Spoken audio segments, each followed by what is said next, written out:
And so, first of all, I say that I remember when I was a student, I loved having guest speakers because it meant I could take a break from my regular work and just have a little fun.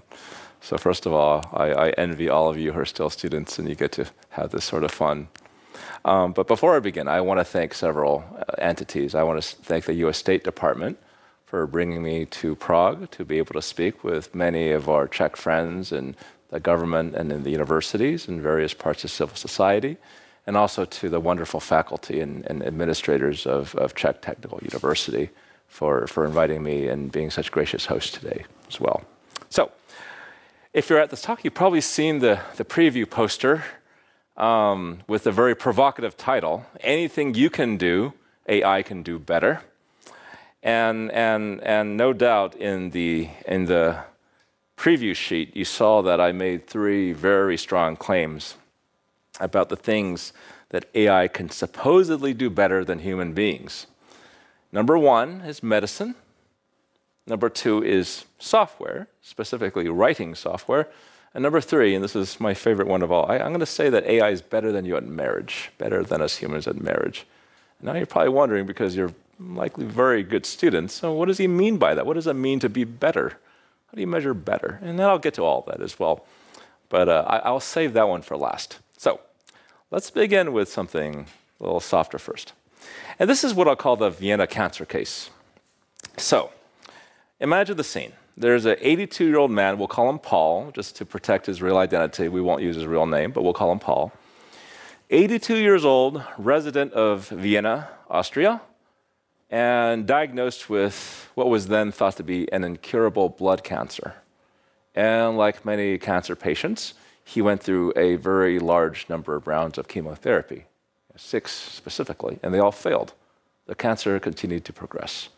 And usually this is where a cancer case becomes very bad, because then the doctors continue to try new courses, things not yet tried before, experimental medicines, and still nothing was getting better, and his cancer was just progressing as well. And then reached the point where his physicians thought, well, now we have to try something very radical.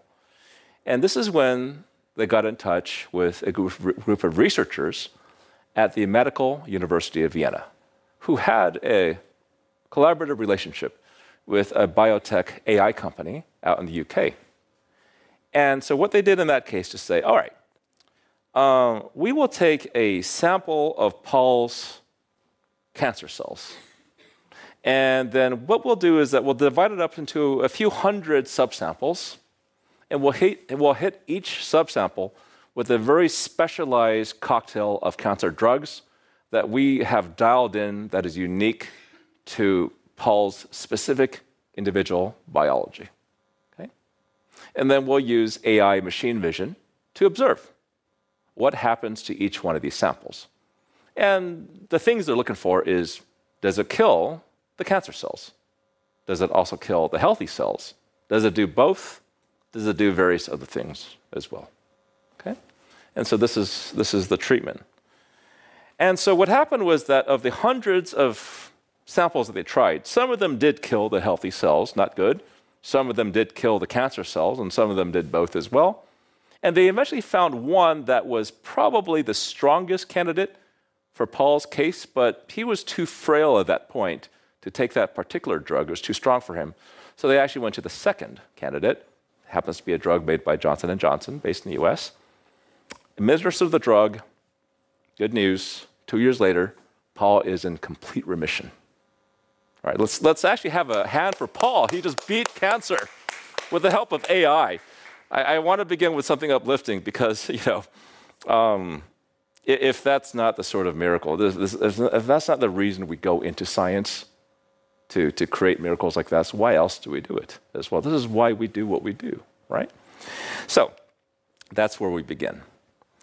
Now, generative AI. I'm going to talk about software. But before we begin, you guys are very bright students. So does anybody want to bravely volunteer his or her definition for what is generative AI? Surely you've heard the term, right? But does anybody want to define this for me, please?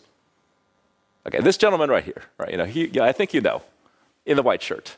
Can you define generative AI? Well, I can't really define it, but can I imagine it's something like what That's the perfect definition, right? Yes, that's right in the name. It's AI that generates something. Historically, AI has really been a maker of decisions. Bigger, smaller, what is the ordering, what is the ranking, in the category, not in the category. But generative AI, the name is right in there in the description. It is AI that generates something. And if not something new, then at least something that has the appearance of something new, right? This is the generation. That's what it's meant to be. And we've all seen this photo before. This is one of the very first bits of visual media created by generative AI, in which the workings were that if I tell it in words, human words, what I want, and it'll give me something. It'll generate something, right? And this is exactly what it was. And so somebody from MIT wrote this program and then said, I want to see like a astronaut riding a white stallion in space, right? And this is what it produced. But you'll notice on this thing right now that, it's quite nice, right? It kind of fits the bill, but there are still some imperfections. This is a very rough piece of AI, because if you just look at the legs down by the hooves, it's a bit sloppy, right? There's still some things that kind of take you out of the imagery, because it still lacks verisimilitude, right, in certain respects. But this is just the very first go of the software. But just to really underscore how quickly this technology moves, not long after this piece of technology came out, this piece of software came out, people were already using AI to win art contests, right? And let me tell you the story of this.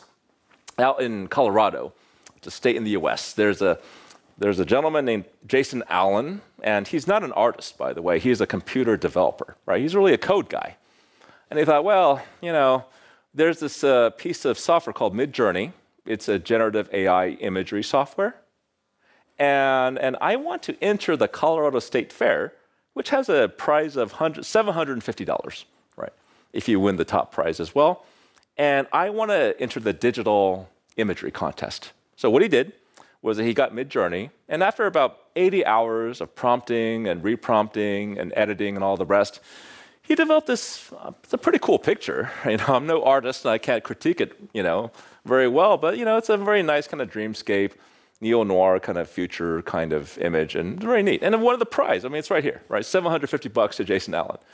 Now, as you would imagine, the human artists weren't too happy about this for every reason you could possibly imagine. Is it fair? Right? Is it really something that's eligible for this kind of thing? Did he really do it? If it was a computer that generated the image, so on and so forth as well too. And I close this bit not with any kind of finality. I don't know how that question is going to be arbitrated. I just don't. But I say that, well, the problem is here at the very least, even if we don't have the solution. So that's another bit of generative AI news there. And finally, this is the Midjourney software we're talking about. And compare this again with this rather rough image. This is where it's at right now, where if you ask for a mechanical canary, it's pretty well done, actually. Right? This is something that has a lot of verisimilitude. And the technology just keeps getting better and better and better. As a real technology just moves in one direction, just generally doesn't get worse. It gets better with time. So now we'll talk about software, because art is one thing. But if you look at the technology stack today, actually most of the value of technology is actually not so much in the hardware anymore, it's in the software. And so software is going to be one of the most economically sensitive parts of our daily lives and our economies that will be touched by AI. And let's see how it's touching it.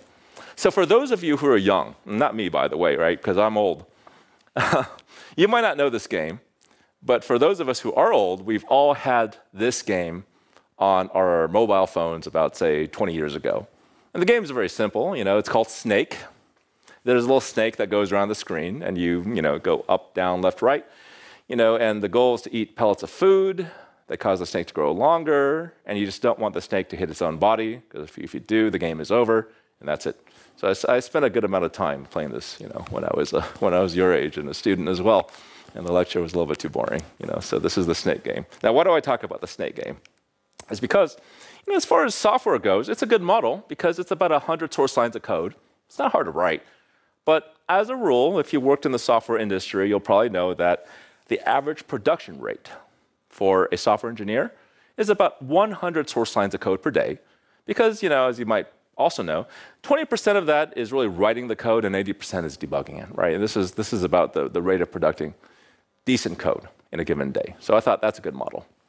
So what I did was to say, all right, well, if we assume that that's the baseline production rate, what happens when you give this AI, give this human coder an AI tool?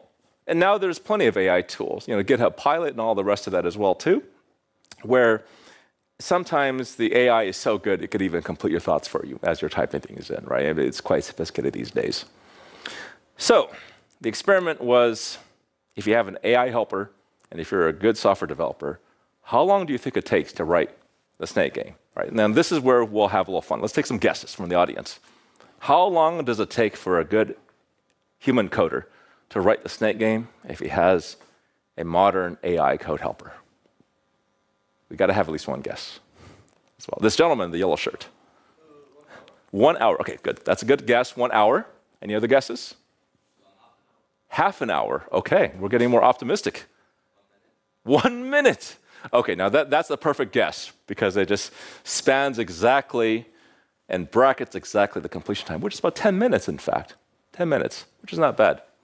Now, if you look at 10 minutes versus 1 day, and this is just a small toy model, that's already evocative of something that's very powerful that's going to be happening right now. Code is actually really the hardest part of a lot of technological development for the product that really hits the market as well. And if we reach the point where we have this kind of compression in the work factor for something that is so fundamental to the things that go into products and services as well too, we're just really in the earliest stages of how AI is revolutionizing one of the most important and one of the most value-heavy parts of the technological stack. So that's software right there. And by the way, this is the actual code that was generated, and this is the actual game. And just to show you that AI researchers have a lot of sense of humor, the language is Python. There we go. I know, it's a terrible joke, right? All right, marriage. This is what you've been waiting for here, right? So I'm going to go back to my original claim that AI is better than you humans at the arts of marriage.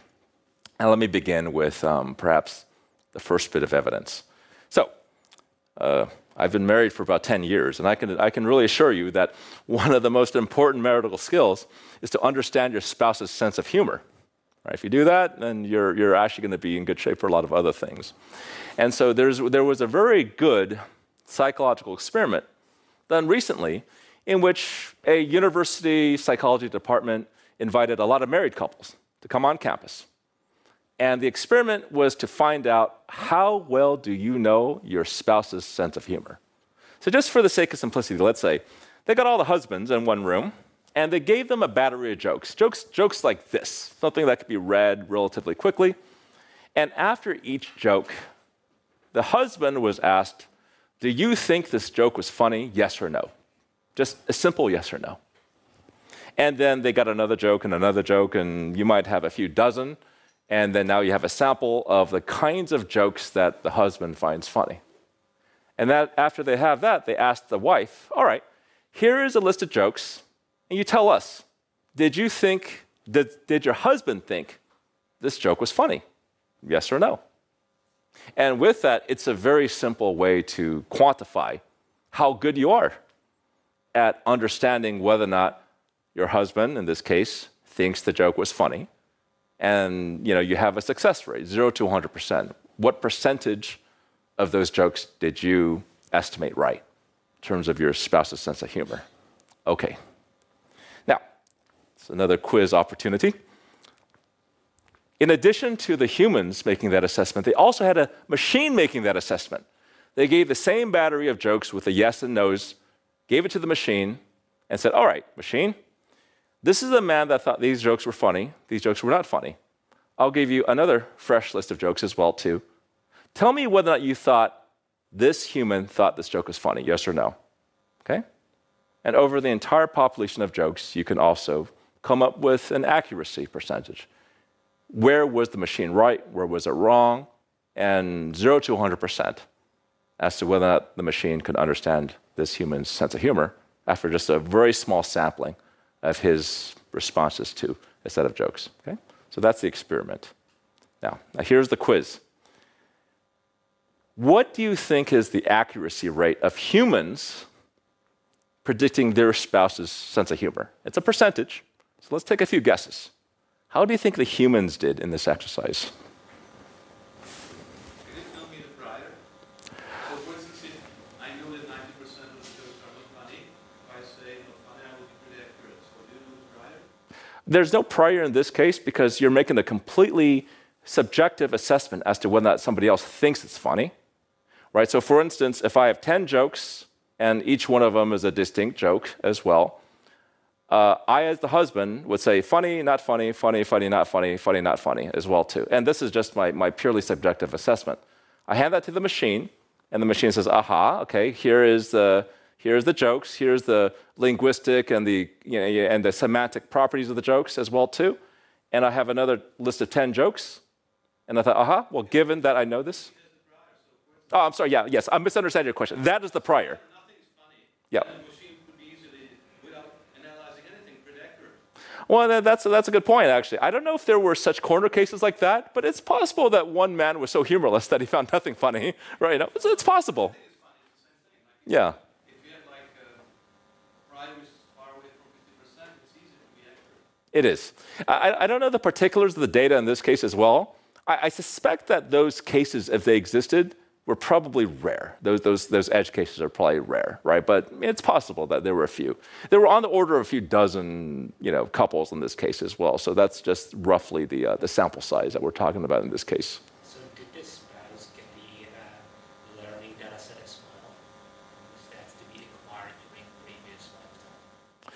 So I believe that in both cases, the one difference was that the machine got the list of jokes, where funny, not funny. Fresh set of jokes, do you think this spouse finds it funny, right? That's the machine case. I think that in the human case, they might not have gotten that prior because the assumption is that, well, you know your spouse, don't you? You should know what's funny or not. So I think the real kind of apples to apples comparison is that as a human, you've known your spouse for many years. You ought to know his or her personality. Okay, that's your prior life experience. And for the machine, the prior, right, was, well, here's a scantron of 10 jokes or thereabouts, right? And from this very low dimensional, rather sparse data set, infer something very deep about this human's personality, right? So just to synchronize the terminology, so to speak, right? So in one case, the prior is human experience. In the other case, the prior is a very low dimensional, very sparse scantron kind of artifact of just 10-ish or jokes thereabouts, right? So that's it. Okay, so hopefully that defines the problem sufficiently. This is a good audience, by the way. Nobody's ever asked me that before, but this is a technical university, right? So people are very good with definitions here. So thank you for that, right? So with that being said, let's take some guesses right now, right? How do you think the humans did in this case of guessing the spouse's responses, let's say, on these jokes? 45%, okay. 70%, okay. Yeah. So because that's an optimistic view. Better than random, at least. We'd be shocked if it was not better than random, right? Right? Yeah. Okay. One more guess, perhaps. Worse than random, right? Yeah, which is possible, right? Yeah. One more guess, perhaps. 65. Oh, you guys are very good guessers, right? Okay, so let's keep all those in mind. But now let's take some guesses for the machines. How well do you think the machines did? 85%. Okay, that's one guess. Any other guesses? 80%. Okay. 90%. Well, okay, those are all excellent guesses, but I think in this case it overshot just by a little bit because what the data was eventually, and this is barely within statistical significance, is that both the machines and the humans are about 3 and 5, roughly speaking. So better than random, right? Not nothing. The priors are informationful enough such that some productive learning was done, but it wasn't that good, actually. And what this says is that, well, maybe the humans aren't being completely beaten by the machines, right? But they're being edged just a little bit, maybe just outside the margin of statistical significance. So machines are actually pretty good. But the story here is that, look, we as humans have this kind of conceit that there's some parts of the human experience that are just so special and sacrosanct and so unique to our insight and our intuition and whatever else you want to call it, that, well, this is something that machines can never quite do. But this challenges that a little bit as well. Because again, if your prior is life experience, many years spent with your spouse, and I'm telling you that, look, just a machine looking at a battery of, say, on the order of 10 jokes, I mean, they could do just as well as you in figuring out how your spouse thinks about things, especially humor, which is a very, very deep dimension of personality. Well, that's a very provocative thought. But expanding further out, as no doubt many of you are likely aware, if you look at social media companies like Facebook, for instance, if you look at how people say like or don't like articles, right? We've all seen that phenomenon as well. Facebook can actually do a better job at guessing your likes and don't likes than your friends, your spouses, and people that are closest to you as well. So this is a fairly general phenomenon, actually. The means by which automated reasoning can actually outdo human judgment, even in things we imagine that we would need to know a person for a lifetime at a very intimate level to be able to get to that sort of level of insight with them as well. All right, so that's number one. Now let's talk about divorce, because you can't talk about marriage without talking about divorce. So we have now, as of 2023, about 25 years worth of data on this phenomenon, wherein we've had really two kinds of online meeting sites, right? This is like, Zoosk or Tinder or eHarmony and so on and so forth. The first kind of meeting site is what we'll call, for the purposes of this discussion, the non-AI sites. So this is where you swipe left or right based on appearance or geographic proximity or factors that don't even try to purport to match you deeply with potential mates and dates and all the rest on any deep structural factors, right? They don't do any of that. This is all just kind of an electronic version of just meeting somebody, incidentally in some incidental situation. That's the first kind. And the second kind, where they do use some sort of machine reasoning about the kinds of persons that would be a good mate or a date and might be well matched to you in some deeper sense, and use a formal kind of structure by which they reason through that as well. So there's those two kinds. And now the data is coming in as to how well these things do. But before we do that comparison, I want to add that, not everybody these days meets their spouse or their date or their boyfriend, girlfriend online. People still meet the old-fashioned way in schools, work, church, the bar, many, many ways to meet your spouse. And now we could do a sort of a three-way comparison. The people that meet through, let's call it, the non-digital ways, right? This is the way we've been meeting our spouses for thousands of years. That's number one. Number two is meeting on an online modality that has nothing to do with machine-reasoned matchings. Let's call it non-AI. And number three is online with AI. And now the name of the game, and we'll begin the guessing game very shortly, is what is the 10-year divorce rate of people who've met through any one of those means? And we'll go through one by one now, right? So let's begin. Couples who met at work as a cohort, what do you think is their 10-year cohort level divorce rate? A few guesses. This is the US. This is the US. Good question. I'm sorry? 40%. 40%. Okay, that's a good guess, right? 40%. 50%. Okay, one more? 65%. Okay, wow. Well, I think it's often said that half of marriages end in divorce, but 10 years is kind of putting the ceiling a little bit low, right? But yeah, so good guesses, right? And over the long run, it converges to 60-ish%, but over the 10 years, it's a little bit better. Actually, it's closer to 24%, right, in the US over 10 years, okay? So that's the first one, okay? Second one, now this is the real comparison now, right? Met online, but it is not a AI machine-mediated kind of reasoning process that brings you with your spouse, right? And let's call it much more superficial reasons, for lack of a better way to put it. So some guesses as to the online non-AI divorce rate, 10-year cohort, U.S. population. What do we imagine it is?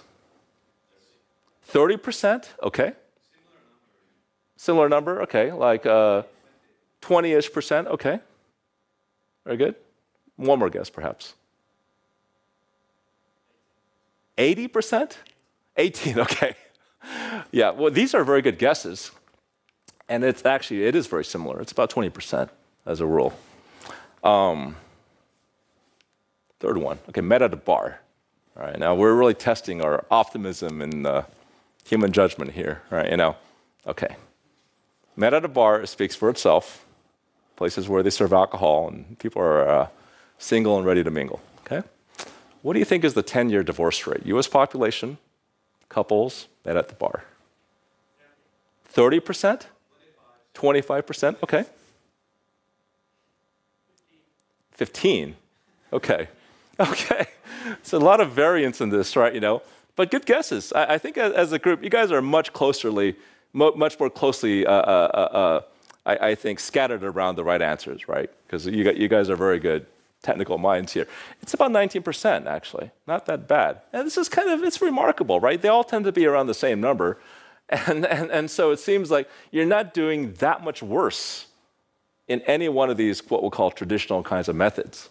Right? It's about the same, right? Finally, before we get to the final one, I think for most of human history, we did meet our spouses through our extended social graphs, basically friends, family, neighbors, and so on and so forth as well, too. Anybody want to venture a guess as to the 10-year divorce rate of people who met via this means? 17 this is a dead giveaway, right? It can't be higher than 19, right? Yeah, okay. 17 is a very good guess, right? Any other guesses? I'll give you a hint. It's not higher than 19, right? That's actually a very apt observation. Just one more guess. 15%. Okay. Well, you know what? That's right on the money, right? That is right on the money. 15% friends, family, and neighbors as well. And then maybe it's not too shocking that it's a little bit lower than the others. I'm sure it's statistically significant, right, as well. It doesn't shock me that you're doing better than the people that met at the bar. All right. But now this is the drum roll moment. All right. So you met online, AI-mediated site, and there's various versions of this. There are sites that take a Bayesian approach and some that are non-Bayesian, and you can debate, much more subtly about the merits of each or both. The study takes them all sort of writ large, and it really blurs a lot of the differences between those subtleties as well. They just take these in a very large and expansive sense of the word. But there's some kind of machine database reasoning by which matches are made and nominations are presented to the users of these sites as well. Okay, so guesses. Online AI-mediated marriages, 10-year divorce rate, U.S. population. All right, this is for the big prize here, right? Because this is the final category. 9 or 10, okay. Percent, okay. Any more? 14.5. Where did this half come from? Okay, 14.5 though. Well, good guess, right? Any other guesses? 12. I'm sorry? 12. 12%. Okay. You guys are very conservative, right? It's actually 2%. 2% as well. There's a lot of studies, by the way. I mean, the literature is sufficient such that, some it's as high as 4, some as low as 2, right? Eventually somebody's going to get around and do a proper meta-study of all this and pull this all together. I haven't seen a good meta-study yet, but it's in, as a rule, the low single percentages. Now, of course, because this is a strong technical audience, I'll say that, well, we want to reason through this a little bit critically. One thing that is fairly obvious is that, well, there could be self-selection biases here as well. As in, if you're the kind of person that even goes to one of these websites that use these methods very often, very proudly, you say, hey, we use deep AI to match you with people, and we consciously want to have low divorce rates and all the rest. Well, maybe there's something about the nature of the people that go to these sites that makes a more stable marriage material. It's possible, you know. But I would say, though, that even if this effect were just were half or a quarter or even a fifth as robust as these numbers indicate, there still seems to be something going on there, right? There still seems to be something going on there, right? You know, even if this effect has confounders that we eventually need to trace out and look at in greater isolation, right? But this at least should excite some questions. Okay, so now that I went through these three topics, I want to go through the bonus topic, which is number 4, giving presentations on AI, another thing for which AI might be better than humans. So what I did was I asked the AI to come up with an explanation of a little joke I put right in the title. For those of you who follow American musicals, there is a musical called Annie, Get Your Gun.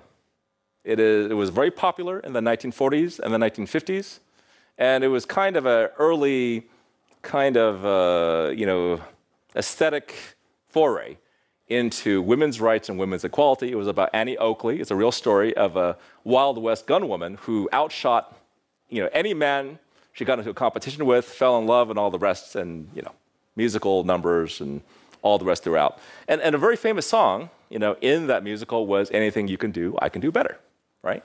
And it was kind of a feminist ballad, as in we women are just as good as you at the most macho thing you could think of, which is shooting guns as well. We're just as good as you.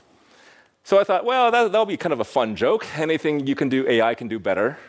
Then I thought, well, instead of me explaining it, well, maybe AI can explain it better than me. And well, here it is right now. The joke, anything you can do, AI can do better, is a play on the lyrics of the song, Anything You Can Do, from the musical Annie, Get Your Gun. Original lyrics are anything you can do, I can do better. I can do anything better than you. This joke is funny because it highlights the rapid advancements in artificial intelligence, technology, and the idea that AI is becoming increasingly capable of performing tasks that were once exclusive to humans. The joke also plays on the notion of competition between humans and AI, as if they are competing against each other in a task. Overall, the joke is a humorous way to acknowledge the growing capabilities of AI and the potential implications it could have for various industries and fields. Well, there you go. So AI is already exceeding us even in just explaining our own humor to us as well, too. And maybe next year, if this goes on, the US State Department doesn't really need to invite me anymore. There could be a robot right here that can give this whole talk and write it as well, all the jokes included. So I hope this gives you motivation and desire to continue your studies. I hope AI will be a part of it.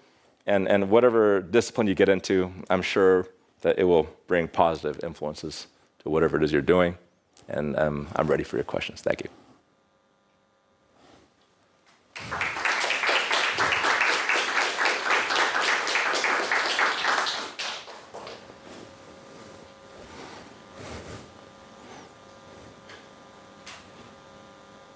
We're all stunned in the silence.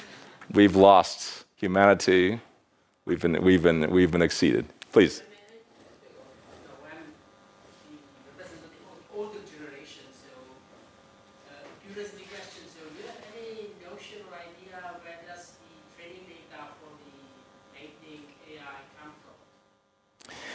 Yeah, so it varies from company to company. And the tricky thing about studying that is that most of the companies that do this, they treat their data in a highly proprietary way.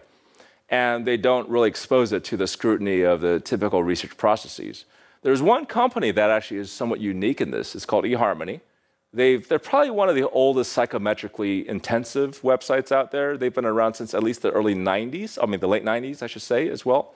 And they do publish in scholarly conferences, social psychology and domains of that sort as well, too.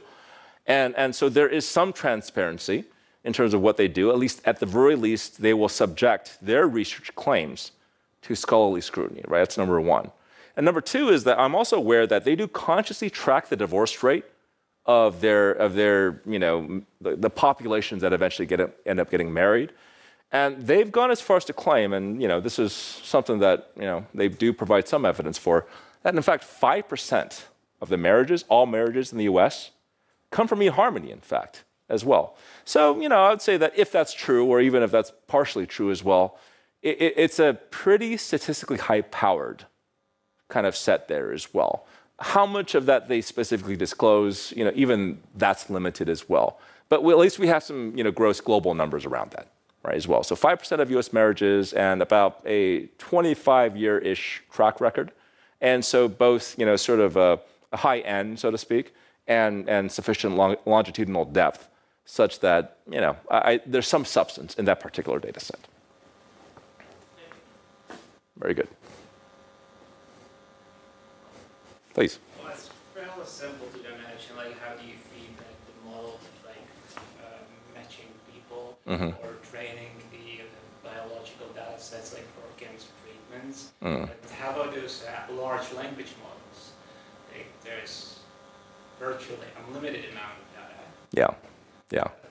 So what if you feed it wrong then? Oh, yeah, that's a very timely question, because that is the billion-dollar question that a lot of researchers and a lot of investors are worried about right now as well. So it's challenging because, well, if you want to look at AI, let's go back much more, sort of broadly. AI has really been a story of data, actually, and I have no doubt that you guys are very aware of that. A lot of the ideas, that drive the field, they've really been around since the 80s and the 90s. Right, support vector machines and hierarchical, Dirichlet and all this stuff. It wasn't really new modeling concepts or new mathematics that drove the field forward. It's really better data and better curation of data. So, for instance, even about 14 years ago, a lot of machine vision was plateauing in a lot of respects. But with the advent of things like ImageNet, for instance, where suddenly you had very good curation, the whole field of machine vision really took a leg up. Right? Now that's one good example of that. And so when it comes to things that are text-intensive, like large language models, the ultimate data set, so to speak, is the internet, right? Because that's the biggest corpus of text data you can imagine. And there's problems with it, but it's still information-full, right? Sufficiently. And it certainly has high statistical power, and you can't get bigger than that. I don't know if there's a parallel in the internet we can learn from, but the one we have in Universe A on Earth, right? It's a pretty big one as well. And so the triumph of that is that, well, if we were to declare the experiment of what happens when you train an LLM on the internet, you get a pretty interesting result, right? These aren't like trivial outcomes, right? It's clearly doing something as well. But now let's go to your second question, which is, well, what happens when errors enter? And errors could be of various types, actually. Errors could be benign, as in there's just factual misunderstandings that people put on the internet. They could be malicious. People might be putting things on there that are deliberately wrong, meant to inveigle. As an example, on Wikipedia, there's some non-trivial percentage of fake articles, right? People like to write these for some reason. I don't know why, right? But they do. So there's that kind of prankish kind of thing as well, too. And lastly, there's people that just write awful things on the internet because maybe they just like writing awful things. And you put that all together as well. And we might want to, put that all together as something we'll call pathological inputs, right? Right? And maybe that's an idea that transcends just simple errors as well, too. So what's the net of that? Well, one of the things that struck me as kind of disturbing is that, with the release of the most recent iterations, back in, say, November-ish of last year as well, you could actually ask it to do some very, basic arithmetic kinds of problem set problems, and it would actually solve them pretty decently well. But some of those kinds of things, the performance is actually getting worse over the past year. And there's some research hypotheses out there right now as to why that's the case, right? It's not super clear, not to me at least, right? Where that is coming from, right? But it could be because of the influence of either data that's just bad, or the influx of data, either from maybe the outputs of the model itself, or from other means that is actually appreciably making this worse as well. I don't know, right? But I do know that if you look at the cost structure of each turn of the crank for training these models, it's not a trivial cost, actually, right? These are deep in the 7 or 8 figures, right, to run these things. So when you hear about firms that have like billions of dollars worth of funding, well, it doesn't take much actually just to burn through all that, And a lot of the funding actually is really cloud credits, right? So even the most formidable kind of war chest and the greatest technology, these things really eat a lot of resources And when errors enter, it is both a technical and economic non-trivial question as to how to fix it, right? Not easy at all. But if you crack that problem, then, world will be the path to your door, right? Great question. All right. Stunned silence again. We're reeling in defeat right now, right? Machines have beaten us and everything.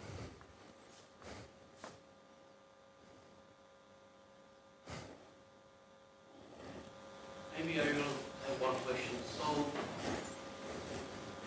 10 years ago, maybe more, there were big popularity of neural network, and we thought it will solve a lot of problems, but there are some limits, as you know.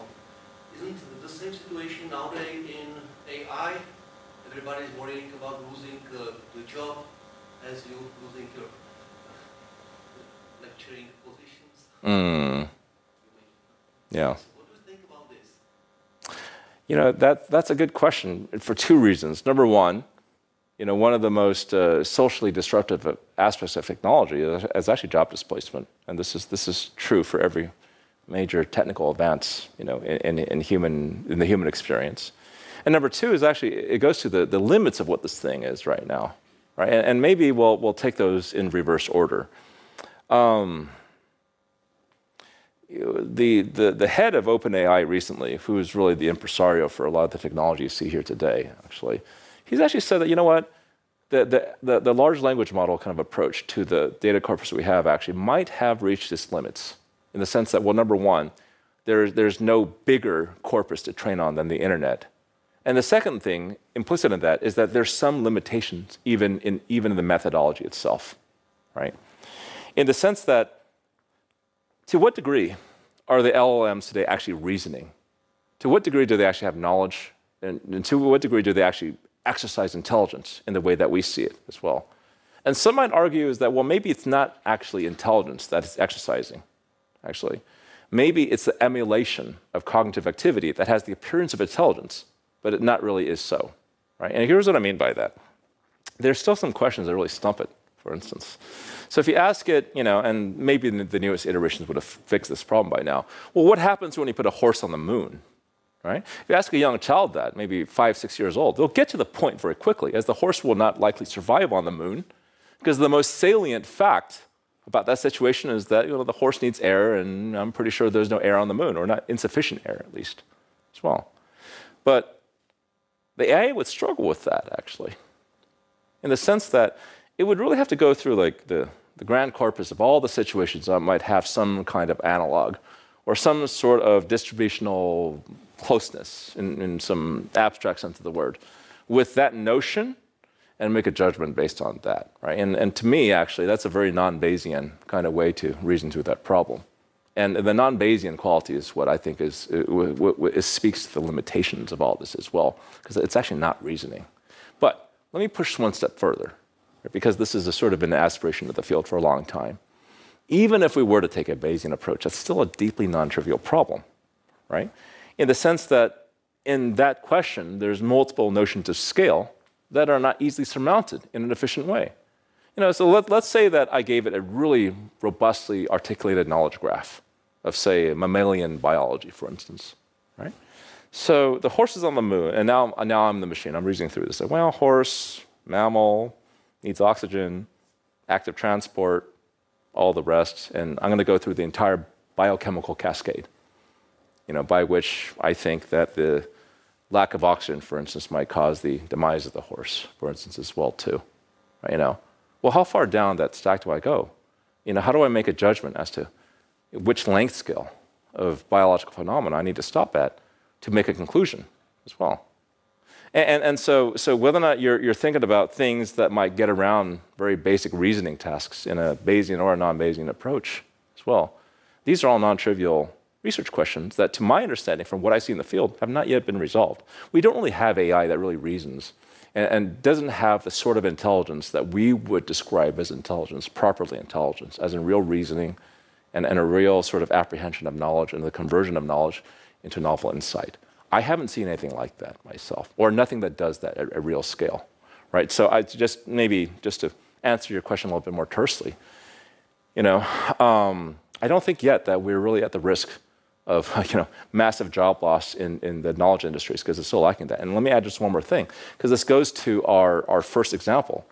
When the biopharma AI company came up with those drug cocktails for Paul, or a cancer patient out in Vienna, they still had to make one final human judgment, as in, well, this one drug, which is really at the top, of the sort of all the cocktails, we, in our holistic judgment as physicians, think that Paul's not ready for that drug because he's too frail, basically, as well. And that was a holistic judgment that no AI generated, in fact. They looked at the totality of events, and they relied on their own medical intuition based on decades as practitioners, and they made that call, right? So even in that example, there was still a point where human knowledge had to enter the process in a very non-trivial way as well. So I would say that eventually we're going to be surprised at the number of things for which human judgment is replaced.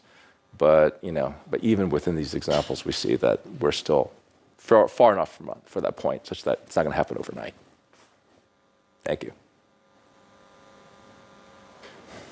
I think on that, if we compare it to the Industrial Revolution, it hasn't eliminated all the individual manufacturing jobs. But nowadays there are very few individual manufacturers, and they do small, very specific things. So how long, if ever, when the AI can generate much better text, much better words, why do we require students to write theses? Is there a need to do that? Yeah, I think this is the killer app that people are waiting for, right? Is that what if you could have AI that generates, for instance, dramatic text, movie scripts and that sort of thing, and you could have another AI that just generates the images, and what if you have a personalized entertainment industry that makes movies just for you, right? Based on the things you like and the kind of the style and the mise en scène and everything else that you like as well. I mean, that's kind of like an ultimate killer app of that as well. Well, I would love that, by the way, because that would be pretty awesome. But whether or not that is close or far, I don't know. But let me give you some sort of evidence, right? From the frontiers of this that kind of give some indication of how far along we are here.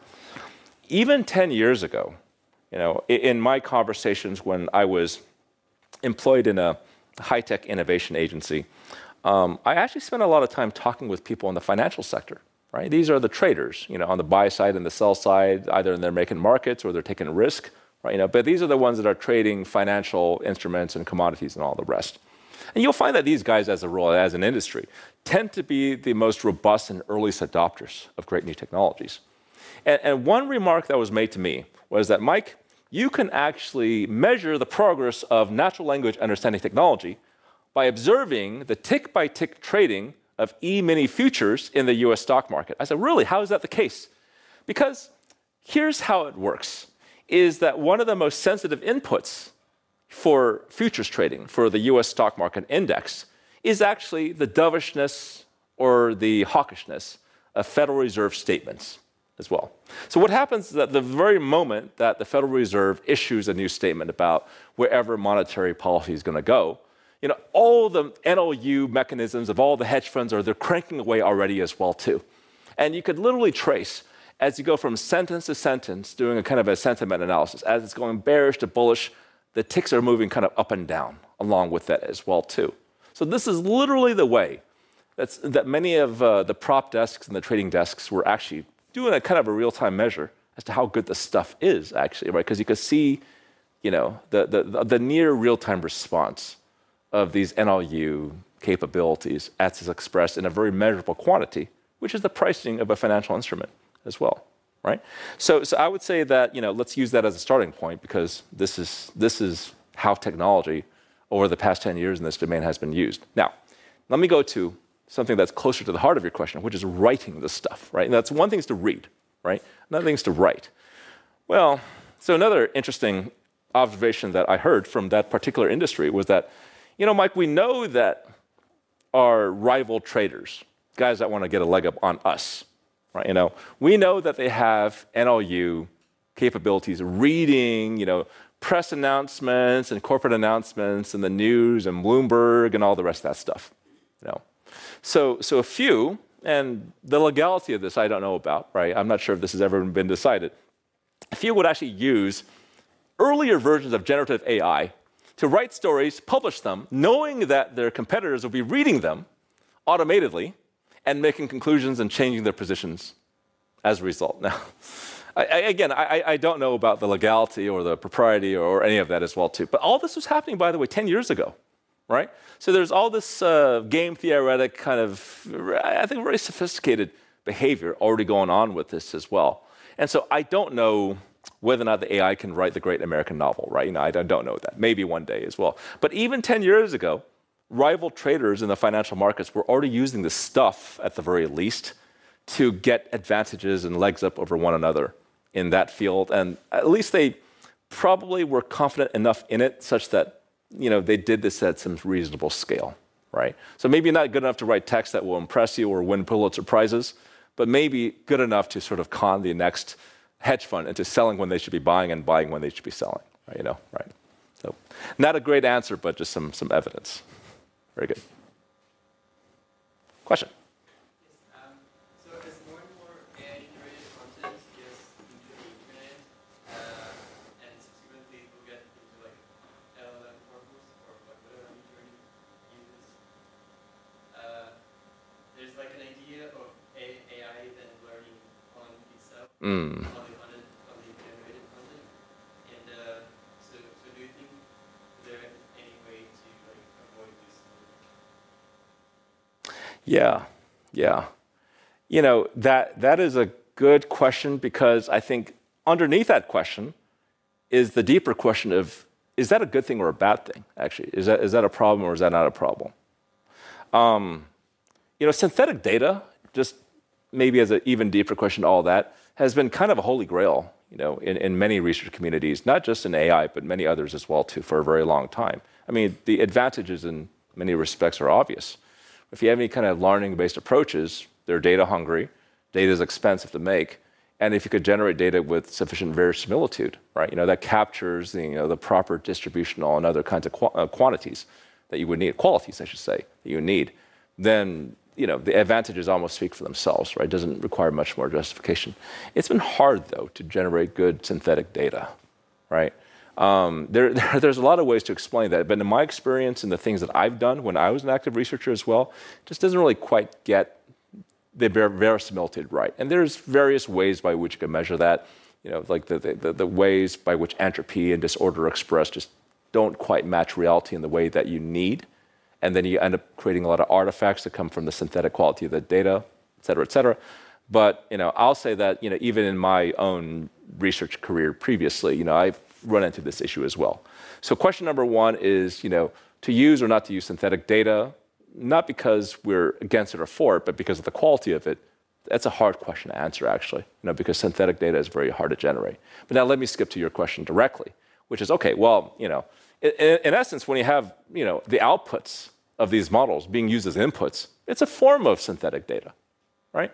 Good or bad as well, too.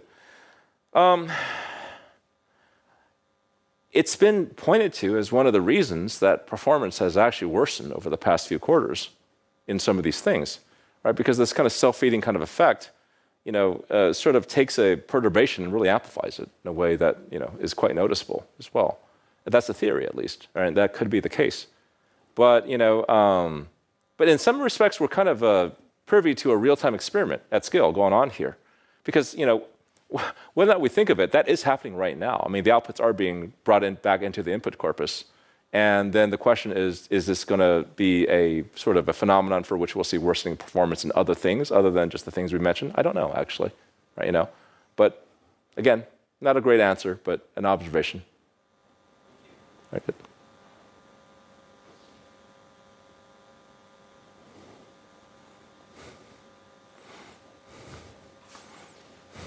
Time for last question.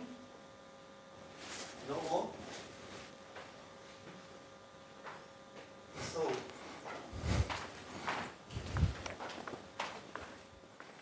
okay, thank you very much for Thank the you. lecture. Thank you for coming. So I think we can. Thank you. I have a big and small thing inside. Oh, wonderful. Not to remember for our university is the sign of our university. It's a lion. We are Wonderful. strong as a lion, and I am sure we survive AI attacks. Yes. All sides. So Yes. thank you, the students and other staff for coming, and again thank you to being here. And I'm looking forward to hear you even here or other places. Okay, very good. We'll be in touch. Thank you so much. Very good.